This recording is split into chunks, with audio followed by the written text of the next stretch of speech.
বিধিনিষেধ তুলে নেয়ার প্রথম দিনই উপেক্ষিত স্বাস্থ্যবিধি। লঞ্চে ভিড়, সড়কেও একই অবস্থা। সারা দেশে করোনায় 226 জনের মৃত্যু। টিকার বয়সসীমা 18 করার চিন্তাভাবনা। নভেম্বরে এসএসসি, ডিসেম্বরে এইচএসসি। করোনা পরিস্থিতির উন্নতি হলে পরীক্ষা নেওয়া হবে 3 বিষয়ে। শিক্ষার্থী অভিভাবকদের স্বস্তি।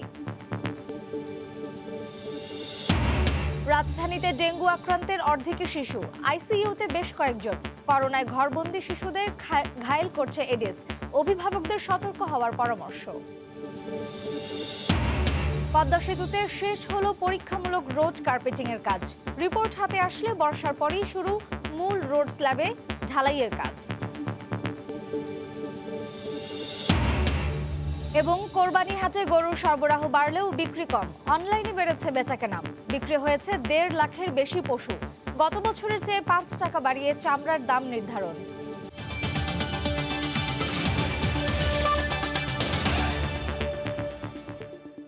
দেখছিলেন শিরোনাম। জনপদের সময়ের সঙ্গে আছি আমি মার্জিয়া শ্রেয়া। ঈদের জন্য কঠোর বিধিনিষেধ তুলে নেয়ার প্রথম দিনই যান চলাচলে উধাও স্বাস্থ্যবিধি। উপচে পড়া যাত্রী নিয়েই চলছে লঞ্চ। সংক্রমণ ঝুঁকি থাকলেও গাদাগাদি করেই বাড়ি যেতে মরিয়া দক্ষিণাঞ্চলবাসী। একই চিত্র সড়ক পথেও। দ্বিগুণ ভাড়া নিয়ে পাশাপাশি সিটে বসানোর অভিযোগ করেছেন যাত্রীরা।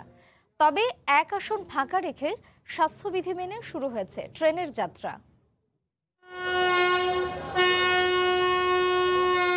নৌপথে যাত্রীবাহী লঞ্চ চলাচলের শুরুর দিনের বিকাল। টার্মিনালের যাত্রীদের উপচে পড়া ভিড়। লঞ্চে ওঠা যাত্রীরা মানছেন না শারীরিক দূরত্ব। লঞ্চের ডেকে যে যেভাবে পারছেন গাদাগাদি করে বসে পড়ায় উপেক্ষিত হচ্ছে স্বাস্থ্যবিধি। ভাড়া সরকার 60% বাড়াইছে, কিন্তু আমরা 60% পাচ্ছি না। এবার বাইরে যাইতে পারবো কিনা সেটা অনিশ্চয়তা ছিল। যে বাইরে যাইতে পেরে আর কি এখন খুব ভালো লাগতেছে। বৃহস্পতিবার ভোর থেকেই নৌপথের যাত্রীদের মাঝে দেখা যায় এই চিত্র। 2 সপ্তাহ কঠোর বিধিনিষেধের পর ঈদ যাত্রায় সবাই যেন হুমড়ি খেয়ে পড়ছেন লঞ্চ টার্মিনালে। একই চিত্র সড়ক পথের যাত্রায়। নিয়ম থাকলেও স্বাস্থ্যবিধি উপেক্ষা করে পাশাপাশি সিটে যাত্রী বসানো হচ্ছে। অনেকে আবার মাস্ক ছাড়া। বেশি ভাড়া নেওয়ার অভিযোগ যাত্রীদের। ডবল সিটি টাকা দিচ্ছে, এখন আসে বলতেছে যে এইভাবে বসতে হবে। সিটে কোনো স্প্রে করতে আমি দেখিনি, আমি ফার্স্ট আসছি বাসে। বলছে 200 টাকা করে নিব, এক সিট করে। এখন আবার অনেক সাথে লক বসাইছে, 200 টাকা করে নেয়।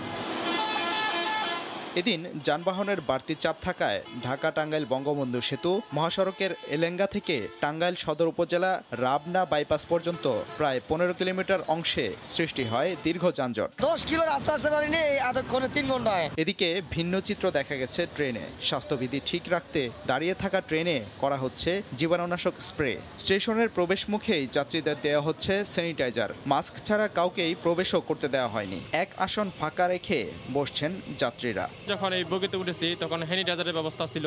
শারীরিক দূরত্ব বজায় রেখে আমাদেরকে ঢুকাইছেন। খুব ভালো পরিবেশ। এক সিট ফাঁকা রেখে বসাচ্ছে এখানে। বৃহস্পতিবার সকাল 11টার দিকে স্টেশন পরিদর্শনে আসেন রেলপথ মন্ত্রী। এ সময় তিনি জানান, যাত্রার শেষ দিন পর্যন্ত স্বাস্থ্যবিধি মেনে চলার চেষ্টা করা হবে। সাদিকুর রহমান, সময় সংবাদ, ঢাকা। নদীতে স্রোত থাকায় এবার শিমুলিয়া বাংলা বাজার নৌরুটে ঈদ যাত্রার ঝুঁকি রয়েছে বলে জানিয়েছে বিআইডব্লিউটিসি। স্রোত থাকায় এবার চলতে দেওয়া হবে না স্পিডবোট। এদিকে ঈদ সামনে রেখে শিমুলিয়া বাংলা বাজার নৌরুটে যুক্ত হলো আরও 2টি নতুন ফেরি। এতে ফেরি পারাপার হতে কিছুটা ভোগান্তি কমে আসবে। মাহমুদ রাকিবের রিপোর্টে বিস্তারিত। কোরবানির ঈদ সামনে রেখে বিধিনিষেধ শিথিলের প্রথম দিনই শিমুলিয়া বাংলা বাজার নৌরুটে যাত্রী বোঝাই করে চলতে দেখা যায় প্রত্যেকটি লঞ্চকে, যেখানে ছিল না কোনো সামাজিক দূরত্ব। তবে নদী উত্তাপ থাকায় ছিল মারাত্মক ঝুঁকি। একই অবস্থা ফেরিতেও। প্রত্যেকটি ফেরি যানবাহনে ঠাসা। গাড়ির লম্বা লাইন ছিল শিমুলিয়া পাড়েও। গাড়ি ও যাত্রী চাপ বিবেচনায় এদিন পুরানো 15টির সাথে আরও 2টি ফেরি যুক্ত করেছে নৌ মন্ত্রণালয়। বিআইডব্লিউটিসি জানায়, নদীতে স্রোত বেশি হওয়ায় পারাপারে সময়ও বেশি লাগবে। এ কারণে আসন্ন ঈদে ফেরির ট্রিপ প্রত্যাশার চেয়ে কম হতে পারে। একটা ফেরির 10টা ট্রিপ, সেখানে একটা ট্রিপ হলেও কমে যাবে পানির স্রোতের কারণে। কারেন্টের কারণে পানির স্রোত এত বেশি যে আমাদের সময় বেশি লাগতেছে। বিআইডব্লিউটিসি জানায়, এবার ঈদেও ঝুঁকি বিবেচনায় স্পিডবোট বন্ধ থাকবে। তবে ফেরির পাশাপাশি লঞ্চ যাতে নাব্য সংকটে না পড়ে সেজন্য ড্রেজিং করতে তাদের প্রস্তুতি রয়েছে। ঈদ যাত্রার মধ্যে হয়তো আমরা স্পিডবোট ছাড়তে পারবো না, কারণ ড্রাইভারদের প্রশিক্ষণ শেষ হবে না। যখন ড্রাইভারদের প্রশিক্ষণ শেষ হবে আমরা পুনরায় স্পিডবোট চালাবো। দুটি নতুন ফেরি উদ্বোধন শেষে নৌ প্রতিমন্ত্রী জানান, বিধিনিষেধ শিথিলের 8 দিন ফেরিতে যাত্রীবাহী গাড়ি পারাপার করতে অগ্রাধিকার দেওয়া হবে। পণ্যবাহী সেটা তো স্বাভাবিকভাবে সন্ধ্যার পর থেকেই আমরা ছেড়ে দেই। আবার যখন একটা এই বিধিনিষেধের মধ্যে আবার যাত্রীদের প্রায়োরিটি, কোনো ধরনের প্রায়োরিটি নাই, সেখানে আবার পণ্যের ফার্স্ট প্রায়োরিটি। কাজেই আমাদের এখানে অবস্থা বুঝেই আমাদের স্থানীয় প্রশাসন, বিআইডব্লিউটিএ, টিসি এগুলো ব্যবস্থা গ্রহণ করেন। বর্তমানে শিমুলিয়া বাংলা বাজারের নৌ রুটে 4টি ঘাটে নতুন 2টি সহ মোট 17টি ফেরি চলাচল করছে। মাহমুদ রাকিব, সময় সংবাদ, মুন্সিগঞ্জ। এদিকে রাজধানী ফিরেছে আগের রূপে। সড়কে যানজট, দোকানপাট খোলা, বিপণী বিতানেও বেড়েছে ভিড়। নগরীতে বেড়েছে মানুষের চলাচল। অনেকটাই আগের রূপে ঢাকা, মানুষের কোলাহল, যানজট আর ব্যস্ত রাজপথ। লকডাউন শিথিলের শুরুর দিনই নগরীতে গণপরিবহন সহ সব ধরনের যানবাহন নেমেছে। লকডাউনের কারণে যে কটি সেক্টর বেশি দুর্ভোগে ছিল তার মধ্যে অন্যতম গণপরিবহন। যদিও অল্প কদিন, তারপরও তো গাড়ির চাকা ঘুরবে। লকডাউনের সময় কি করুন, পেটের রিক্সা চালাইতে কর্মবন্ধ করতে, পেট তো আছে। 15 দিন ছিলাম বেকার, এখন একটু চলতেছে আজকের থেকে ভালো।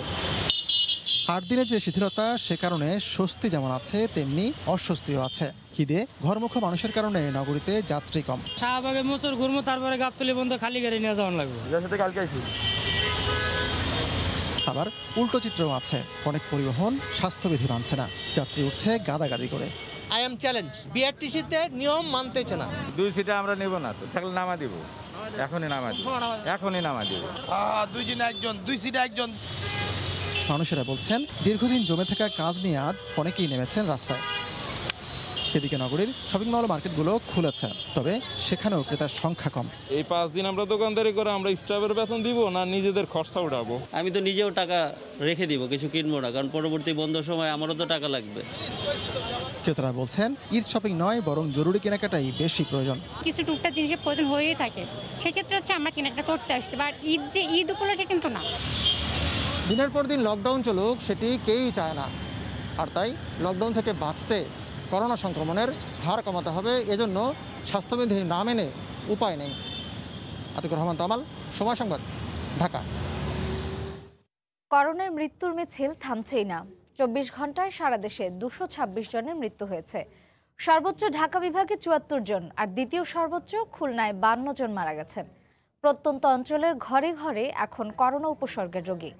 এর মধ্যে সাধারণ মানুষের ঈদযাত্রায় পরিস্থিতি আরও ভয়াবহ হওয়ার আশঙ্কা করছে স্বাস্থ্য বিভাগ। রিপোর্টার ও জেলা প্রতিনিধিদের পাঠানো তথ্য ও ছবিতে রিপোর্ট।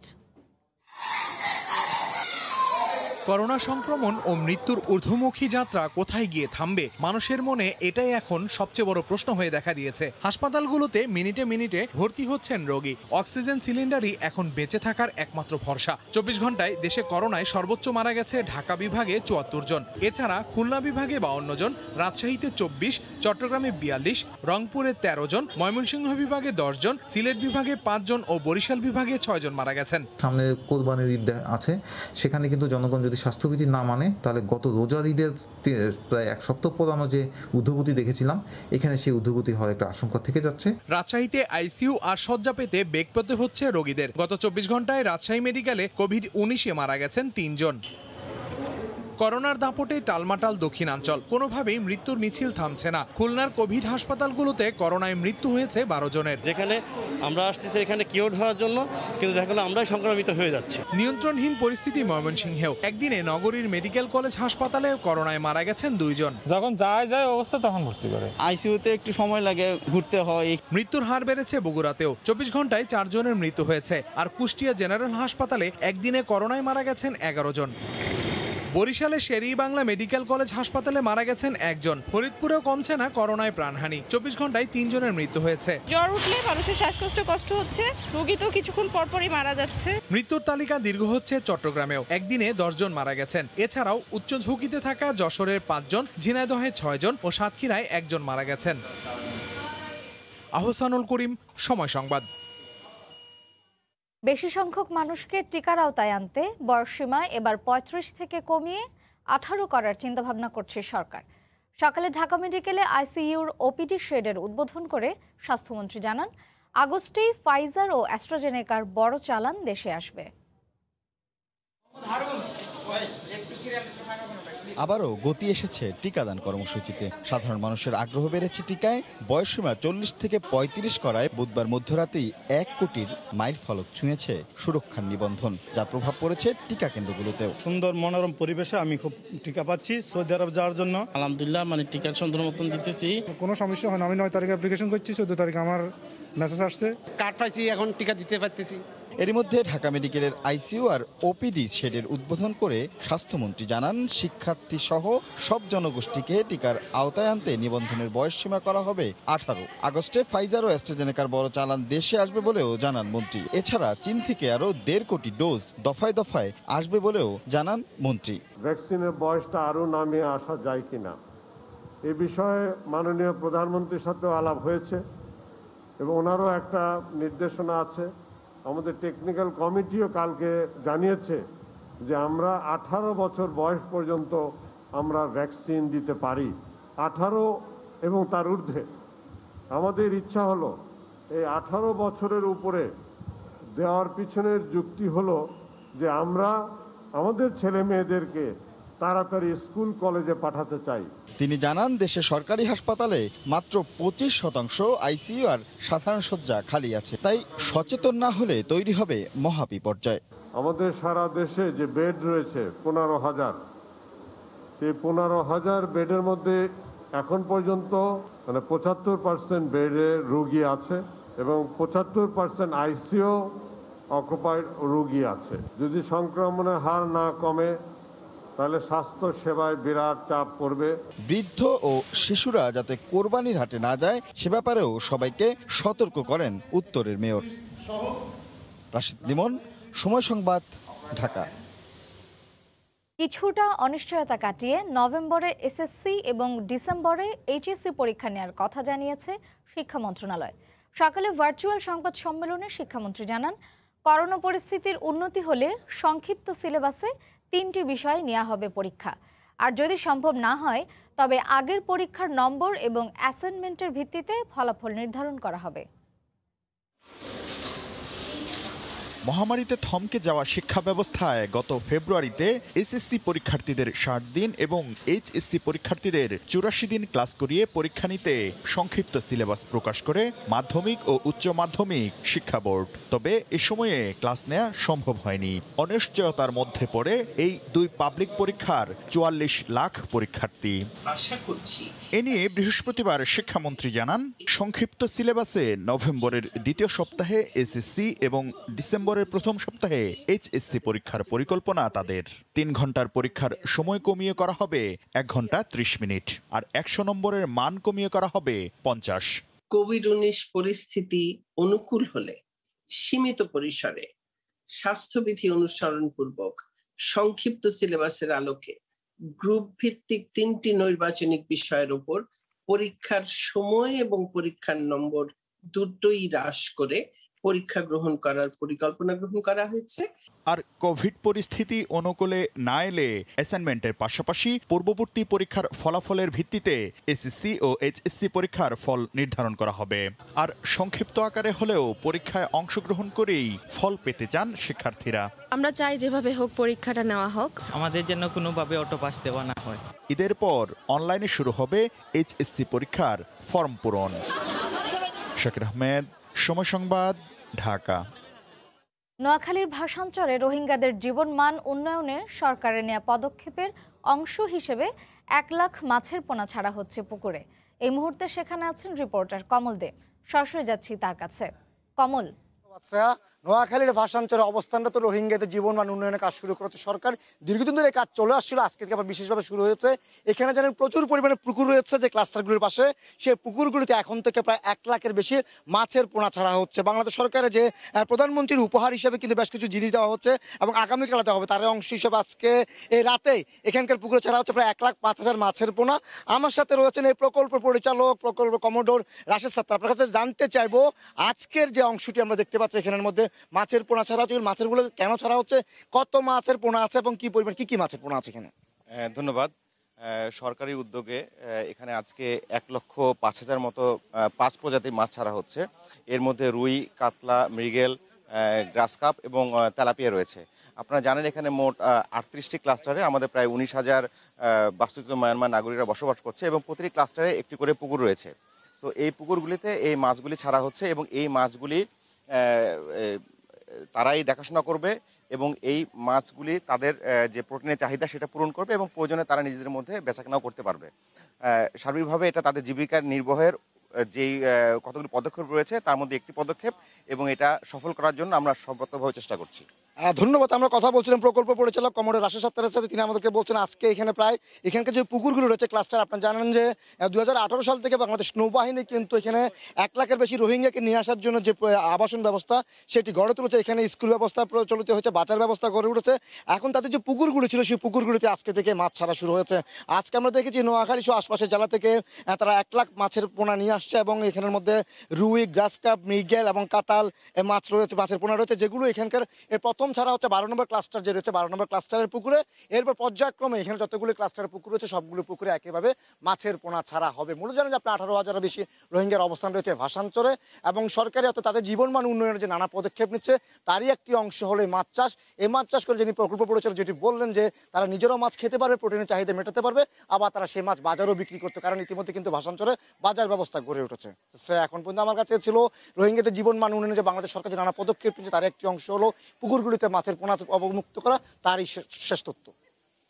নোয়াখালীর ভাষানচর থেকে এতক্ষণ আমাদের সঙ্গে যুক্ত ছিলেন সহকর্মী কমল। সেতুতে শেষ হলো পরীক্ষামূলক রোড কার্পেটিং এর কাজ। রিপোর্ট আসলে বর্ষার পরে শুরু হবে মূল রোড স্ল্যাবে ঢালাইয়ের কাজ। মুন্সিগঞ্জ থেকে আবু সাইদের ক্যামেরায় নাসির উদ্দিন উজ্জ্বলের রিপোর্ট। স্বপ্নের পদ্মা সেতু এখন বাস্তবায়নের একেবারে দ্বারপ্রান্তে। ধাপে ধাপে সেতু চলাচল উপযোগী হচ্ছে এখন। সেতুর রোডওয়ে স্ল্যাবের উপরে এবার পরীক্ষামূলক চূড়ান্ত কার্পেটিং সম্পন্ন হলো। সেতুর জাজিরা প্রান্তের 40 ও 41 খুঁটির মাঝামাঝি পশ্চিম পাশের 2 লেনের 10 মিটার প্রস্থ ও 60 মিটার সড়ক জুড়ে এই কার্পেটিং হয়েছে। প্রথমে কয়েক দফায় প্রায় 3 মিলিমিটার পুরুত্বের ওয়াটারপ্রুফ লেয়ার দেওয়া হয়। এর উপর 60 মিলিমিটার পুরুত্বের একটি লেয়ার, আবার এর উপর 40 মিলিমিটারের আরেকটি লেয়ার দিয়ে কার্পেটিং সম্পন্ন করা হয়। ব্রিজের উপরে 60 মিটার এরিয়াতে সেটা ওপেন স্পন্ড অ্যাসফল্টের পরীক্ষাগত ট্রায়াল। এর আগে সেতুর নিচে মাটিতে পরীক্ষামূলক কার্পেটিং করা হয়েছিল। সেই ট্রায়াল সফল হওয়ার পর সেতুর উপরে অবিকল কার্পেটিং হলো। এটি একেবারে ফাইনাল কার্পেটিং এর মতোই। এখন আরেক দফা আরো কিছু পরীক্ষা নিরীক্ষা হবে। এরপরই বর্ষার পরপর পুরোদমে সেতু জুড়ে চলবে বিশ্বমানে কার্পেটিং। বড় ধরনের কোনো সমস্যা পাই নাই, কাজই যেভাবে করেছি সেভাবে ইনশাল্লাহ আমরা পরবর্তীতে কাজ আগিয়ে যাব। আশা করছি সেপ্টেম্বরের শেষে বা অক্টোবরের শুরুতে আমরা কাজ শুরু করতে পারবো। সেতুর উপরতলায় বাকি থাকা রোডের স্ল্যাব, শেয়ার পকেট, প্যারাপেট ওয়াল, রেলিং, সড়ক বাতির পুল স্থাপন ও গ্যাস লাইন স্থাপন প্রক্রিয়াও চলছে পুরোদমে। কঠোর লকডাউনেও পদ্মা সেতুর কাজ পুরোদমে চলছে, তাই খুশি সবাই। কার্পেটিং এর কাজ শেষ হতে পারে, তাহলে আমরা গাড়ি দিয়ে যাতায়াত করতে পারবো। এতে পদ্মা সেতু বাস্তবায়নে এক ধাপ এগিয়ে গেল বাংলাদেশ। পদ্মা সেতুর অগ্রগতি 94% আর প্রকল্পের সার্বিক অগ্রগতি 87%। নাসির উদ্দিন উজ্জ্বল, সময় সংবাদ, মুন্সিগঞ্জ। জনপদের সময়ে আরও থাকছে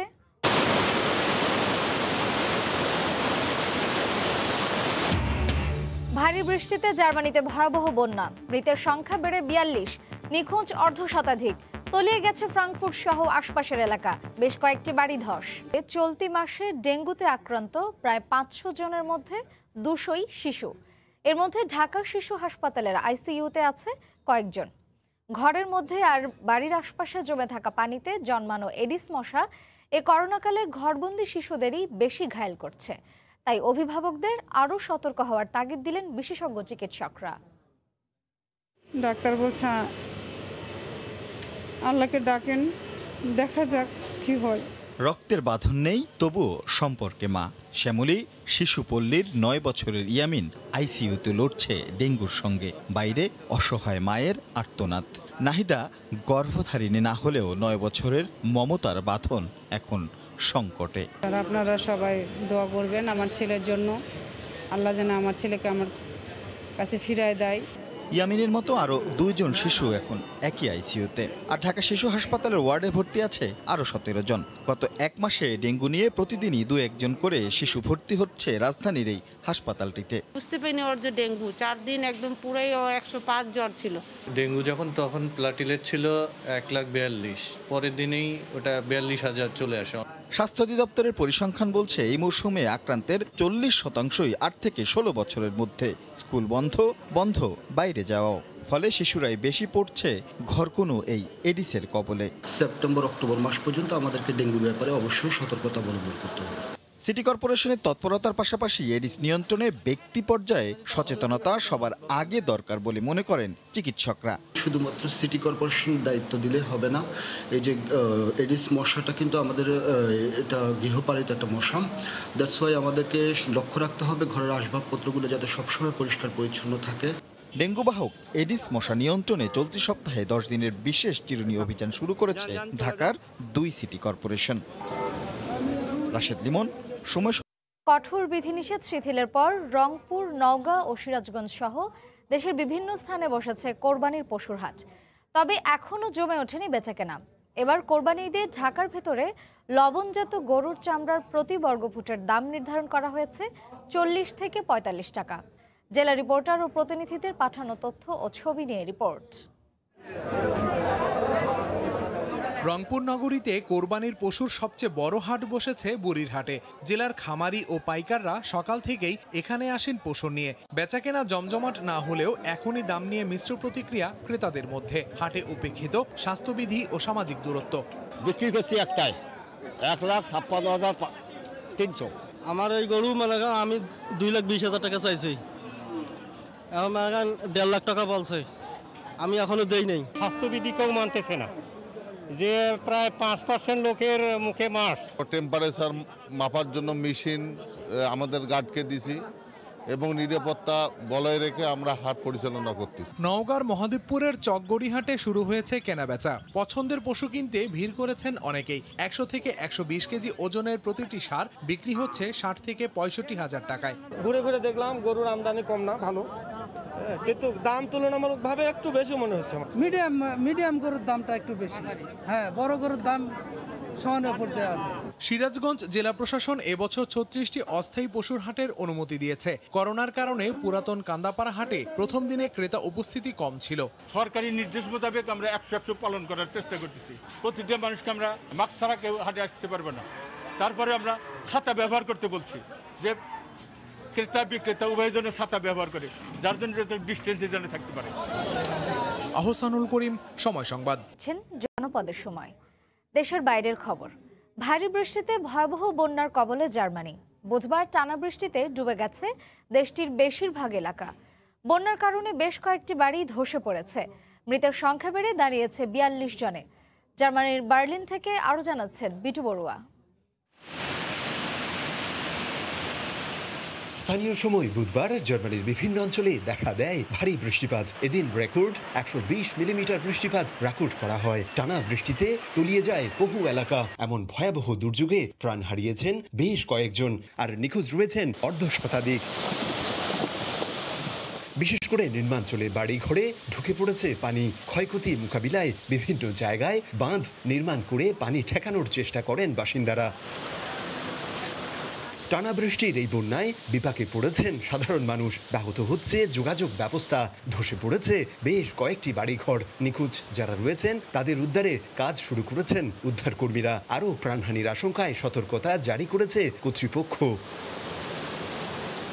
বন্যা মোকাবিলায় এরই মধ্যে সরকারিভাবে নেওয়া হচ্ছে নানা ব্যবস্থা। দ্রুত পানি সরিয়ে নিতে ব্যবহার করা হচ্ছে উন্নত প্রযুক্তির শক্তিশালী মেশিন। জার্মানি থেকে বিটু বড়ুয়া, সময় সংবাদ। জানিয়ে দিচ্ছি জনপদের সময়ের শিরোনামগুলো।